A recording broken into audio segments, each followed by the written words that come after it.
Okay, let's start. Number 1. Behemoth. The Book of Parables, chapters 37 through 71 of the text, later bound together as 1 Enoch, places him in chapter 60 verse 8 with a name, a location, and a set of neighbors he never asked for.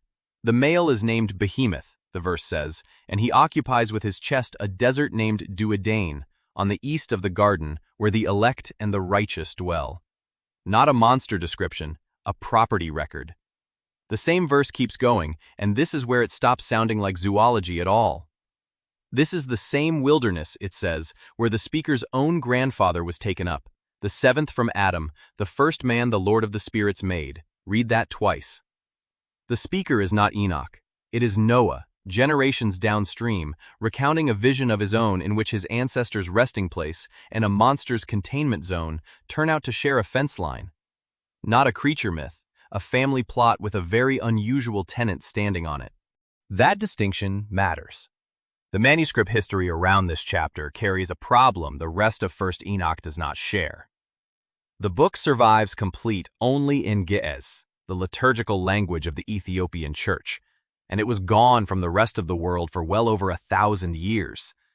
Quoted once by name in the New Testament book of Jude, then formally excluded from Scripture at regional church councils in the 4th century, then simply absent from Western libraries entirely until 1773, when the Scottish explorer James Bruce returned from 6 years traveling through Abyssinia in search of the source of the Blue Nile, and came home with 3 Ge'ez copies of the book tucked into his luggage almost as an afterthought to the expedition. Nobody in London could read them. The manuscript sat, untranslated, for nearly 50 years, until Richard Lawrence, an Oxford professor of Hebrew who would later become Archbishop of Cashel, worked through the Ge'ez and produced the first English translation in 1821. Even then, the book circulated as a curiosity rather than a source, until R. H. Charles's critical edition of 1912 collated every surviving manuscript witness and gave scholars a text stable enough to argue over seriously. The confirmation that any of it was actually ancient, rather than a medieval Ethiopian composition dressed up as prophecy, came later still, in the winter of 1946 and 1947, when the first Dead Sea Scrolls surfaced near Qumran, and Aramaic fragments of 1 Enoch turned up among them in Cave 4, catalogued over the following decades by the scholar J.T. Millick and dated by paleography to as early as the 3rd century before the Common Era. Every major section of the book was represented in that cave. The Book of the Watchers, the Astronomical Book, the Dream Visions, the Epistle. Every section except one. The Book of Parables, the section containing Behemoth's desert, has never turned up at Qumran, not one fragment, in 70-plus years of cataloging thousands of scroll pieces. The rest of the house was searched, dated, and confirmed. This room was not, and its absence is still cited in academic literature as one of the open questions in the whole Enochic corpus. Some ancient traditions hold that the silence is not an accident of preservation, but a decision.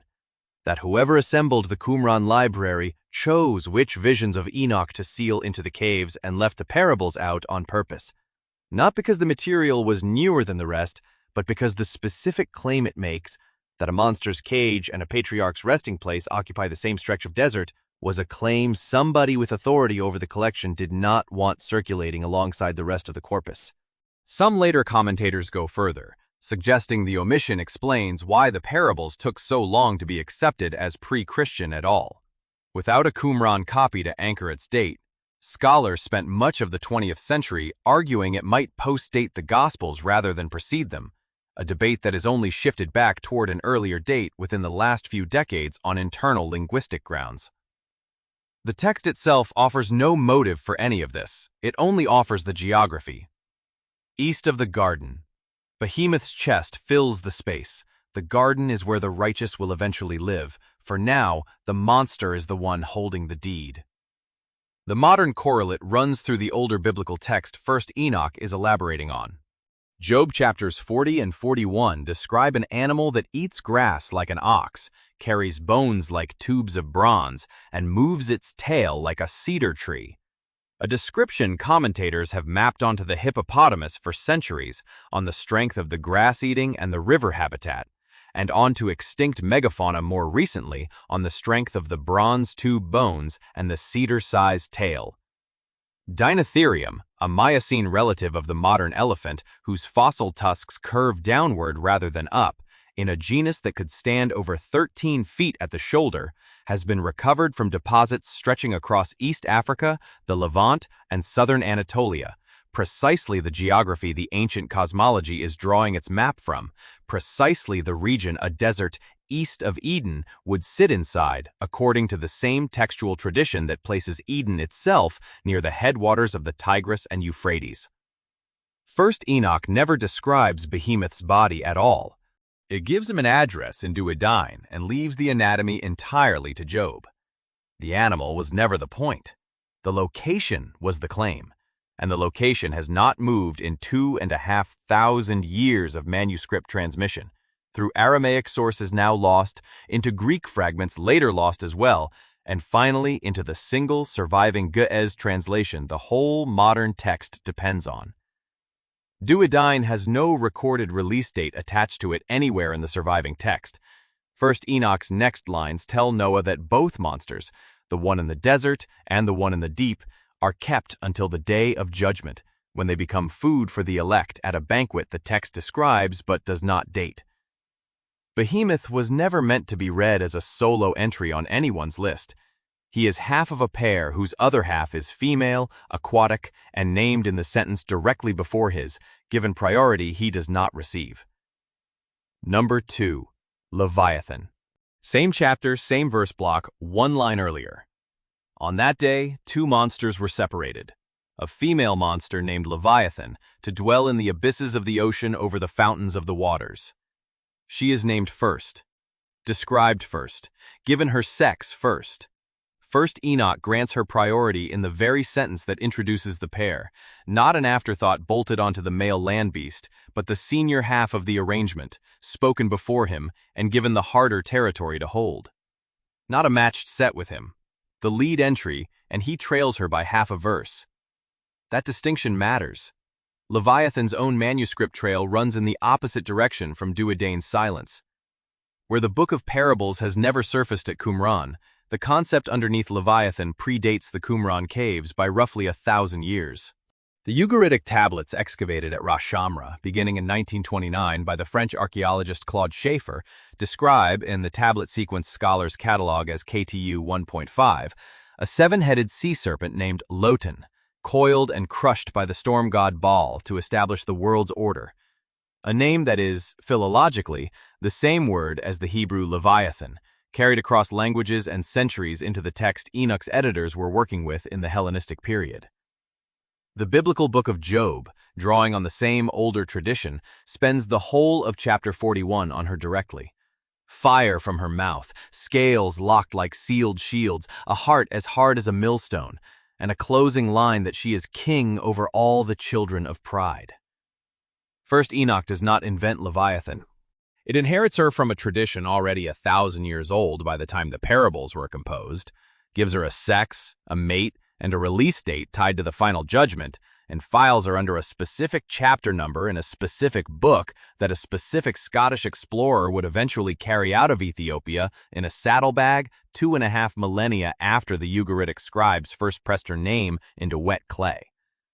Some ancient traditions hold that Leviathan's placement over the fountains of the waters is not a passive assignment, but an active one, that the phrase describes her as sitting directly on top of the subterranean water sources the ancient cosmology believed fed both the ocean and the Great Flood, and that her presence there is part of what kept those fountains sealed after the deluge receded. Not a jailer watching a prisoner, but a lid resting on a drain the world once needed closed and has needed closed ever since. Later rabbinic commentary, in sources like Genesis Rabbah, occasionally blurs Leviathan together with a second sea power named Rahab, treating the two names as overlapping descriptions of the same primordial resistance rather than two separate beings, a conflation the Enoch chapter itself never makes, since its Leviathan is explicitly singular, female, and paired with Behemoth alone. The text does not explain the sealing mechanism. It places her at the exact coordinate where the mechanism would need to sit if it existed at all, and leaves the rest to whoever reads the verse next. The modern correlate here is literary before it is oceanographic. When Herman Melville opened Moby Dick with a set of extracts gathered by a fictional sub-librarian, the very first passages he chose were the Book of Job's lines on Leviathan. Proof that a figure excluded from serious biblical scholarship for most of Christian history had, by the middle of the 19th century, already become the default English word for an unconquerable sea creature, independent of anyone in London or Boston having read a page of First Enoch's fuller account of her. Richard Lawrence's 1821 translation arrived into a culture that already had the word. What it supplied, for the handful of scholars who noticed, was the missing biography behind it. A sex, a partner, a specific desert address for that partner, and a shared expiration date tied to a specific future banquet, details absent from every other biblical mention of the name. Later rabbinic literature took the Enochic feast and gave it staging directions. The Talmud in Tractate Baba Batra describes the righteous seated at a table in the world to come, eating Leviathan's flesh and building their festival shelters from what remains of her skin. An image several centuries removed from First Enoch's spare original verse, but built directly on top of it, expanding a single line about a future banquet into a full menu and a construction plan for the shelter it would be eaten inside. The pairing of Behemoth and Leviathan closes with a shared sentence. Both are kept for the same feast on the same day, judged by the same authority. What that authority does with the rest of creation is a separate set of visions entirely, one that does not deal in monsters kept in careful isolation from each other, but in an entire menagerie standing in for an entire human history, decades of it recorded in animal code before anyone involved was allowed to say the real names out loud. Number 3. The horses. First Enoch chapter 86 opens the section scholars call the animal apocalypse, with a scene that has nothing to do with sheep at all. A single star falls from heaven first, described almost sympathetically, wandering and grazing among the cattle below. Then more follow, many of them, and the text records that they took the form of bulls among the herd already grazing on the earth. What happens next is described in language blunt enough that most modern translators soften it in the English rendering, but the underlying ge'ez is not ambiguous. The fallen stars, disguised as bulls, bred with the cattle the way stallions breed with mares, and what came out of that pairing was not more cattle. Elephants, camels, donkeys, creatures too large, too strange, and too different from either parent to belong to the herd that produced them. Not livestock born in the ordinary run of things. A hybridization event, recorded as literal cosmic history rather than as metaphor for anything. That distinction matters. This is the same event Genesis chapter 6 compresses into a single sentence about the sons of God and the daughters of men. The same corruption narrative underlying the Watcher's material earlier in First Enoch, retold here in the animal code the vision uses for the rest of human history all the way through the Maccabean period. Patrick Tiller's 1993 commentary on the Animal Apocalypse and George Nicholsberg's later Hermania volume both treat this passage as the vision's opening statement on the same Watcher corruption chapters 6 through 11 describe in plain narrative elsewhere in the book. Two independent scholarly traditions converging on the same reading. Scholars date the Animal Apocalypse itself to the years just before and during the revolt, the 160s before the Common Era, based on how precisely its later chapters track real, datable events, and where the narrative stops predicting outcomes and starts guessing at ones the author had not yet lived to see. The stars as horses scene sits at the very beginning of that same continuous vision, establishing the corruption that the flood, several chapters later, is sent specifically to correct. Unlike the Behemoth and Leviathan material, the Animal Apocalypse was recovered at Qumran. Aramaic fragments of it were pulled from Cave 4 and catalogued among the scrolls that helped confirm the antiquity of the rest of First Enoch. This section did not go missing from the historical record. It went unnoticed, buried inside a vision about bulls and lambs that modern readers tend to skip past on the way to the far more famous chapters about fallen angels earlier in the book. Some ancient traditions hold that the animal color system running through the entire vision, white for the righteous line descending from Adam through Seth to Noah, black for corruption, occasional streaks of red for violence and bloodshed, was never meant to stay confined to the sheep and bulls of the later chapters. That the horse-shaped stars of chapter 86 are described in the wider Enochic interpretive tradition as displaying every one of those colors across a single herd simultaneously, a visual signal that the corruption they represent had already crossed every line the color coding elsewhere in the vision was built to keep separate. It is worth noting that every one of the three offspring species the text names, camel, donkey, and the entirely foreign elephant, falls outside the animal's Jewish dietary law treats as clean, the same classification system scholars have identified running underneath the birds of prey later in the vision. The base text gives the corruption event itself. The layered tradition around it gives that corruption a coat, patched together from every color and every forbidden category the rest of the vision treats as mutually exclusive. The modern correlate sits in the same place an ancient audience would have looked first. The fossil and faunal record of exactly the animals first Enoch names as the offspring of this union. Elephant, camel, and donkey remains from the pre-modern Near East are not rare finds for archaeologists working the region. What is unusual is a text from the 3rd or 2nd century before the Common Era, selecting precisely those three species out of every domesticated and wild animal available to the author as the direct products of a corrupting union between the heavens and the earth. A detail later Ethiopic scribes preserved without significant alteration across roughly 2,000 years of hand copying, through a period when the rest of the Western world had no access to the passage whatsoever.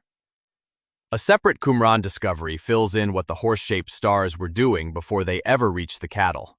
Fragments of a related text scholars call the Book of Giants, recovered from Cave 4 alongside the Enoch material and dated to roughly the same period, follow the actual offspring of this corruption by name. Ohia and Mahwe among them, sons of a watcher leader named Shemehaza, who, according to 1st Enoch's earlier chapters, bound his followers to the corruption by oath on Mount Hermon before any of them ever touched the cattle below. The Book of Giants gives those giant offspring their own dreams, their own dread of the flood coming for them specifically. A layer of interior narrative 1st Enoch's own animal apocalypse never bothers to supply for the elephants, camels, and donkeys it produces in code. The corruption the horses represent gets undone twice over the course of the vision. Once at the flood, several chapters later, and once at the very end, when the herd's original color returns for good. Before that ending arrives, though, the sheep the vision spends most of its length following have to survive several centuries of a much more immediate predator, one the text names with unusual specificity rather than leaving vague. Number 4. The birds of prey. 1st Enoch 90 records eagles, vultures, kites, and ravens descending on the flock of sheep that represents Israel, tearing at their bodies, pecking out their eyes, and the vision does not treat this as generalized suffering rendered in poetic terms. It tracks the birds by type and by sequence, matching each wave of predator to a specific stretch of history the audience watching the vision unfold in the 2nd century before the Common Era would have just lived through, most of them within living memory. Alongside a parallel count of 70 shepherds, the text says were given temporary authority over the flock and exceeded the number of losses they were permitted to allow. Not a metaphor for oppression in the abstract. A coded casualty report, itemized by species and cross-checked against a separate count of negligent overseers. That distinction matters. The historical scaffolding beneath the imagery is unusually well documented for ancient allegorical literature. Alexander's death in 323 BCE fractured his empire among rival generals, Ptolemy taking Egypt, Seleucus taking the eastern territories, and Judea spent the following century as a contested border province between the two resulting dynasties, passing back and forth through a series of conflicts historians now call the Syrian Wars, 6 of them in total across roughly 100 years.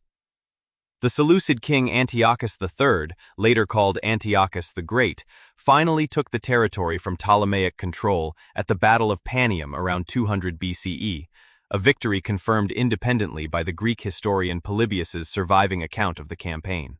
2 decades later, his successor, Antiochus IV Epiphanes, escalated from occupation to active religious persecution, banning circumcision and Sabbath observance, and installing a foreign cult altar inside the Jerusalem temple around 167 BCE. The event 1st and 2nd Maccabees both describe as the abomination of desolation. 1st Enoch's birds of prey map onto this exact sequence of powers, successive predatory regimes, each replacing the last, each one worse than the one before it, tearing at a flock that keeps losing members and keeps being told by its own negligent shepherds that the losses are temporary. Some ancient traditions hold that the specific choice of birds was not arbitrary, but deliberately drawn from the same clean and unclean animal classifications laid out in Leviticus and Deuteronomy. Eagles, vultures, kites, and ravens all fall on the forbidden side of that dietary code, every one of them named explicitly in the biblical lists of birds an observant household could not eat. That detail means the vision's author selected predators already categorized, by his own community's law, as unfit to touch, let alone consume the flock they are shown devouring in the vision. The predation itself becomes a violation stacked on top of a violation, doubly forbidden, visible only to an audience who already knew which animals the law had set apart long before this particular history began. The modern correlate is archaeological rather than biological.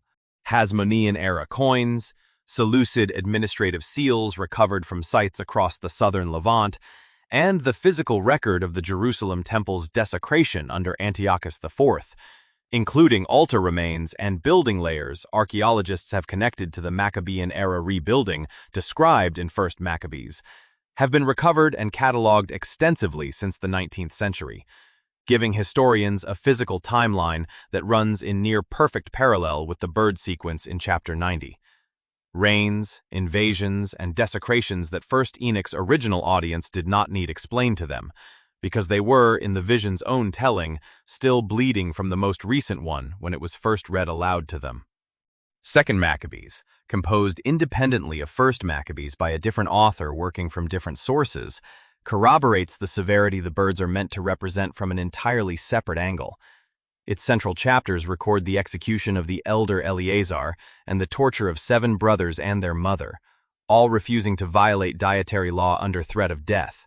Stories that survive nowhere in 1st Enoch's coded version, but that describe exactly the kind of individual loss a line about ravens pecking out eyes is standing in for at the level of the whole nation. 2 historical books, 2 apocalyptic visions, and 1 persecution documented from 4 independent literary directions. The most recent addition to that physical timeline arrived in 2015, when archaeologists working in Jerusalem's City of David announced they had located the remains of the Acra, the Seleucid garrison fortress that 2nd Maccabees describes Antiochus IV building to overlook and control the temple itself, a structure whose exact location had been debated by historians for over a century before excavators finally identified its foundations, lead sling bullets, wine jars, and coins stamped with Antiochus's own image, sitting under later Hasmonean-era construction that had been built directly on top to bury it. The find placed a physical Seleucid presence exactly where 1st Enoch's birds of prey are, in the vision still circling. The birds do not stop on their own, and nothing in the surrounding chapters suggests they were ever going to. Something inside the flock changes first, and the change starts small enough that the predators almost miss it entirely. Number 5. The Horned Sheep. 1st Enoch 90 verse 9 records it in a single clipped line. Horns grew upon those lambs, and the ravens attempted to cast them down. Plural lambs, plural horns. Not one hero emerging from the flock in a single dramatic instant, but a scattered growth of resistance spread across several animals at once, widespread enough that the predators noticed the pattern and moved immediately to suppress it before it could organize into anything larger than isolated incidents. Not a single figure stepping forward, a movement still finding its shape, tested by the same birds that had been winning without opposition for chapters. That distinction matters. Historians reading the animal apocalypse against the 2 books of Maccabees identify this scattered horn moment with the Hasidians, a group named explicitly in 1st Maccabees chapter 2 as mighty warriors of Israel, everyone that offered himself willingly for the law.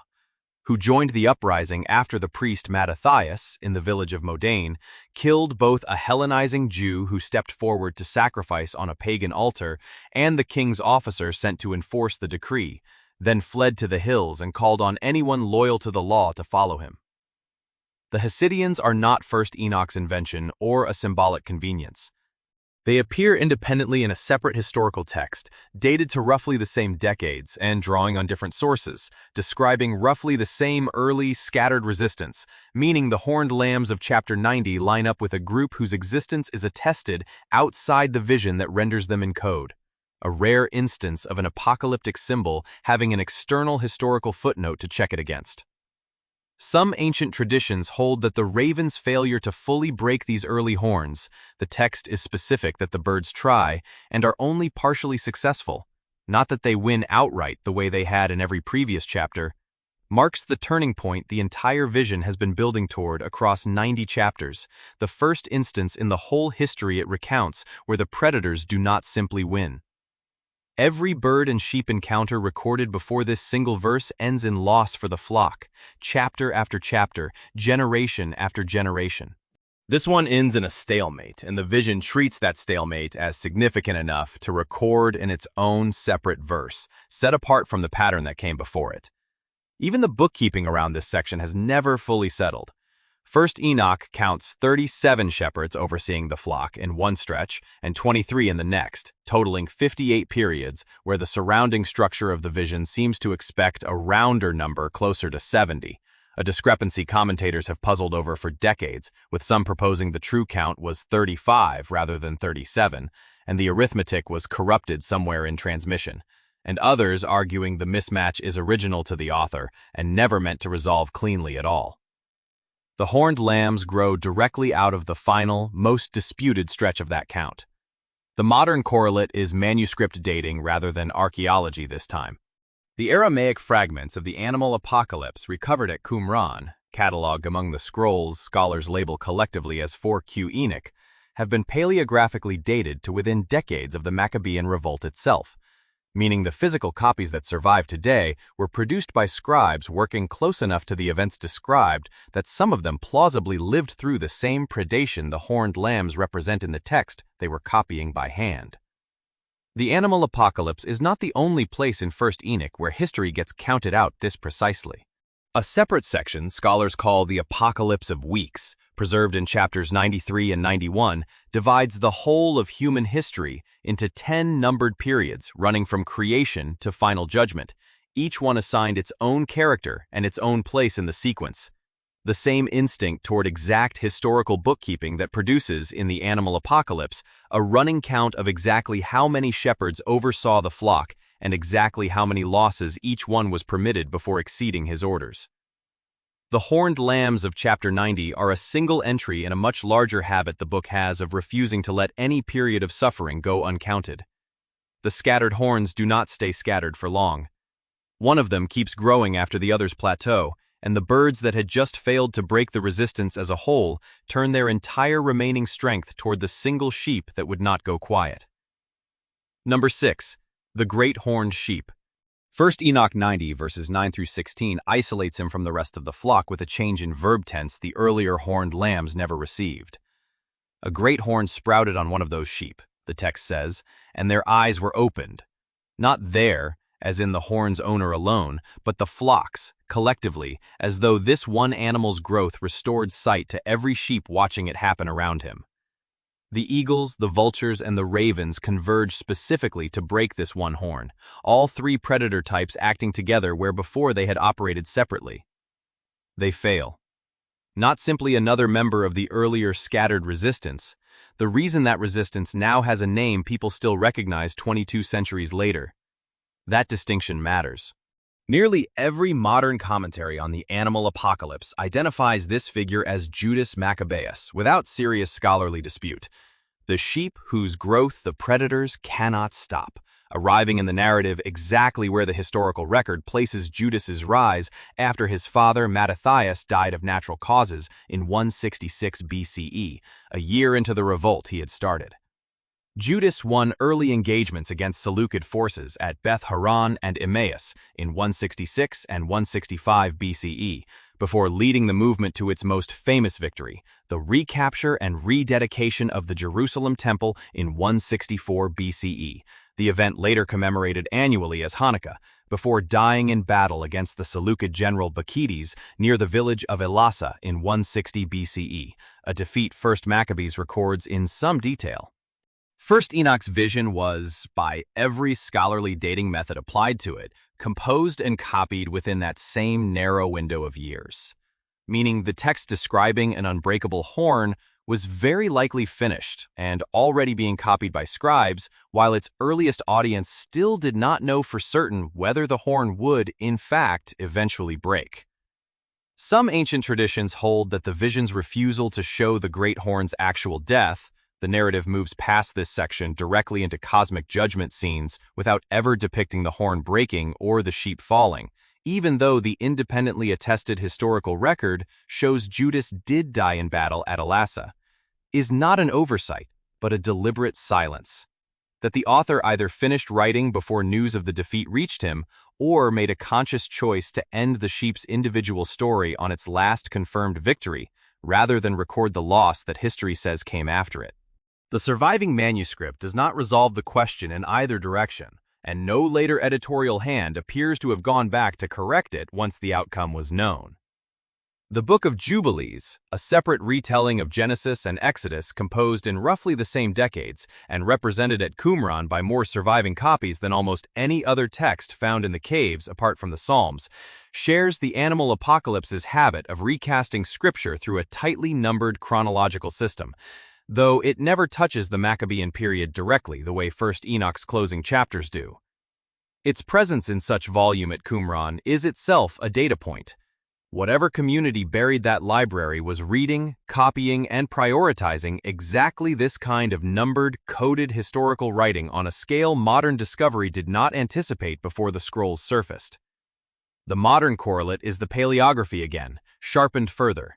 Among the Qumran fragments identified as copies of the animal apocalypse, at least one has been dated by scholars working from letterform comparisons to a range overlapping the final years of the Maccabean conflict itself, placing a physical, ink-on-parchment copy of this exact vision in circulation within the same decade as the events it allegorizes in code. That is one of the tightest gaps between a piece of surviving apocalyptic literature and the history it was written to encode from anywhere in the ancient world. 1st Maccabees, the historical text running alongside the vision rather than inside its code, gives Judas his own separate animal comparison entirely independent of Enoch's sheep imagery. He was like a lion in his deeds, like a young lion roaring for prey, the text says, describing his early campaigns before the temple's recapture. Two surviving traditions, drawing on two different sets of sources, reach for two different animals to describe the same man in the same years. One, a lion tearing into the enemy, the other, a horn the enemy cannot tear into at all. The Great Horn story ends the historical section of the vision entirely. What follows is not history anymore, coded or otherwise. It is the ending the whole book has been building toward across 9 chapters, and it does not involve a single sheep standing apart from the herd. It involves every animal the vision has ever named, all of them returned at once to a color none of them have worn since the very first page. Number 7. The White Cattle. 1st Enoch 89 opens the flood narrative with a white bull who becomes a man and builds an ark under the direction of 4 heavenly beings sent down specifically to guide the construction. The vision's coded rendering of Noah, drawn from a bloodline the wider Enochic tradition marks as white from its very first entry in the text. Adam, then Seth, then Noah, generation after generation of the same unbroken color running through a herd increasingly surrounded on every side by black. 1st Enoch 90, at the very close of the entire 90-chapter vision, returns to that same original color and does something no earlier chapter attempts. A white bull is born, the text says, with great horns, and all the beasts of the field and all the birds of the air feared him and made petition to him continually. Every remaining sheep left in the vision transforms into that same white bull's likeness, one after another, gathered into a great new house the text describes being raised in place of the old one, until the herd is uniform again. Not a single new figure added onto an already crowded menagerie. The menagerie's original state, restored after 90 chapters spent departing further and further from it. That distinction matters. The manuscript logic behind this bookend structure is deliberate rather than accidental. The animal apocalypse opens with Adam as the first white bull in creation and closes with a new white bull whose horns exceed his own. The vision's author framing the entire span of recorded human history as a single arc departing from and eventually returning to the same starting color, with every other animal shape introduced in between representing a temporary deviation. The ending erases completely and permanently. Sheep, eagles, ravens, horses, none of them are stable categories inside the vision's own internal logic. They are simply what the white cattle became, generation by generation, while the corruption first introduced by the falling stars ran its full course to the end. Some ancient traditions hold that the final white bull's larger horns are not a cosmetic upgrade over Adam's original pair, but a structural one. That horn size across the entire vision has functioned as a measure of authority from the very first chapters where it appears, Judas Maccabeus' single unbreakable horn among the sheep being the clearest and most historically anchored earlier example of the pattern. And that a bull born with horns exceeding every horn that came before him anywhere in the text is the vision's way of stating, without any further commentary needed, that whatever authority follows this final restoration outranks every resistance leader the history section spent its closing chapters building up toward across generations of predation. The modern correlate belongs to translation history rather than archaeology this time. The white bull ending was one of the passages Richard Lawrence's 1821 translation exposed to English readers who had spent centuries reading a Bible with no equivalent closing scene in it anywhere. A coded vision of a restored, singular, unblemished herd arriving in English translation nearly 2,000 years after it was first composed in Aramaic, at almost exactly the moment European biblical scholarship was beginning to take Second Temple apocalyptic and messianic literature seriously as a field of study rather than dismissing it as a curiosity unworthy of the same rigor applied to the accepted canon. Commentators have never fully agreed on what the new house gathering, the restored white cattle, is supposed to represent. Some read it as a coded stand-in for a rebuilt Solomonic temple, grander than anything Herod or the returning exiles ever actually constructed. Others as a purely future, unbuilt sanctuary the author never expected to see in his own lifetime. The same preoccupation with an ideal, uncorrupted temple shows up independently in the Qumran community's own temple scroll, one of the longest documents recovered from the caves, laying out architectural specifications for a sanctuary that likewise never existed anywhere except on parchment. Two separate texts from the same broader movement, imagining the same unbuilt building from two different angles. It is worth circling back to where this list began. Behemoth and Leviathan, sealed away in the very first two entries, are kept for a feast the earlier chapter never dates. The White Bull's restoration, coming from an entirely different section of the book, composed for an entirely different purpose, is the moment most Enochic scholars point to as that same undated feast finally arriving. The desert monster and the ocean monster served at the same table where the herd, at last, stops changing shape. Two separate visions, likely written by two separate hands, decades or centuries apart, and later bound into the same book, converge on a single closing banquet neither one describes in full. The vision ends there, on a full herd restored to the same color it started with at the beginning of the world. Almost everything discussed across this list so far belongs to the same book, the same broad tradition, the same historical moment. The 8th entry does not, and the fact that it keeps getting filed alongside the other 7 anyway, in book after book and video after video, is its own particular kind of forgetting. Number 8, the 4 great beasts. Go looking for this exact phrase inside 1st Enoch and it will not be there, no matter how carefully you search the chapters. The 4 beasts rising from the sea, a lion with eagle's wings, a bear raised on one side with 3 ribs in its teeth, a four-headed leopard with 4 wings on its back, and a fourth beast with iron teeth and 10 horns, belong to chapter 7 of the Book of Daniel, a separate text entirely, not to any chapter of Enoch's surviving corpus. Not a shared vision, a neighboring one, written and preserved under nearly identical historical circumstances that popular memory has spent centuries folding into the same basket regardless. That distinction matters, and it is the reason this entry closes the list instead of opening it. The two texts share far more than casual proximity on a bookshelf. Daniel 7 and 1st Enoch's animal apocalypse were composed within the same handful of years, during the same Antiochus IV persecution described in the earlier entries on this list, using the identical apocalyptic convention of animals standing in for empires. A convention neither book invented in isolation, but that both deploy toward the exact same historical crisis, almost certainly from 2 separate circles operating within the same broader resistance movement against the same Seleucid regime. The overlap runs deeper than shared imagery. Daniel 7:13 introduces a figure described only as one like a son of man, arriving on the clouds before the throne to receive an everlasting kingdom.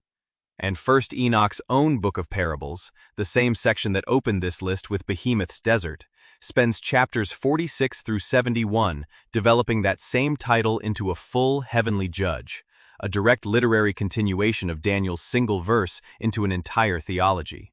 Fragments of Daniel turned up at Qumran alongside the Enoch fragments, deposited by the same community in the same set of caves sometime before the site's abandonment during the Jewish revolt against Rome in the 1st century of the Common Era. 2 visions of the same crisis, filed a few feet apart in the same sealed library for 2,000 years, and modern popular memory has largely merged them into a single, blended tradition neither original author would have recognized as their own. Some ancient traditions hold that 1st Enoch's own version of 4 was never the sheep or the birds discussed earlier on this list at all, but the 4 angels named repeatedly across the wider Enochic corpus, Michael, Raphael, Gabriel, and Phanuel, who appear again and again as the enforcement arm of divine judgment throughout the book, and who in chapter 88 personally descend from heaven, seize the fallen stars responsible for the corruption described in the earlier entry on the horses, and cast them bound hand and foot into the abyss to await final sentencing.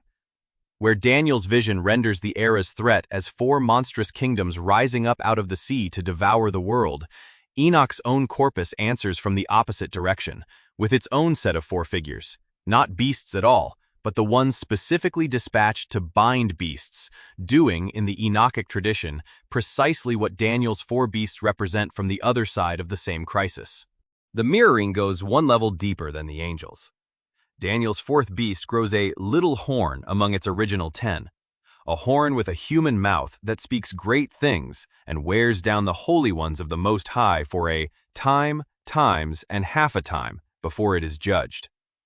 Nearly every commentator identifies that horn as Antiochus IV himself, the same persecutor the birds of prey and the great horned sheep were built to describe from the Enochic side of the same crisis.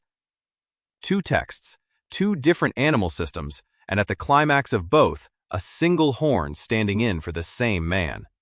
One horn that grows and cannot be stopped, sealed in Enoch's flock, and one horn that grows and is finally stopped, sealed in Daniel's beast. The modern correlate is the shared find site itself, one final time. Cave 4 at Qumran, excavated in a major campaign across 1952, produced fragments of both books within the same sealed environment, undisturbed since roughly the time of the Roman destruction of the settlement. Physical proof that whoever assembled that particular library considered Daniel's 4 beasts and Enoch's own visions worth preserving side by side, in the same jars, for reasons the scrolls themselves never explain, and the 2,000 years since their rediscovery in 1947 have never fully resolved to any scholarly consensus. If you made it through all 8 of these, subscribe before the next one surfaces, because most of what still hasn't made it out of Ge'ez translation is sitting in the same Ethiopian monasteries that kept the first 3 copies safe for 1,000 years before anyone outside them thought to go looking. Drop a comment with which one of these 8 you'd never heard of before today.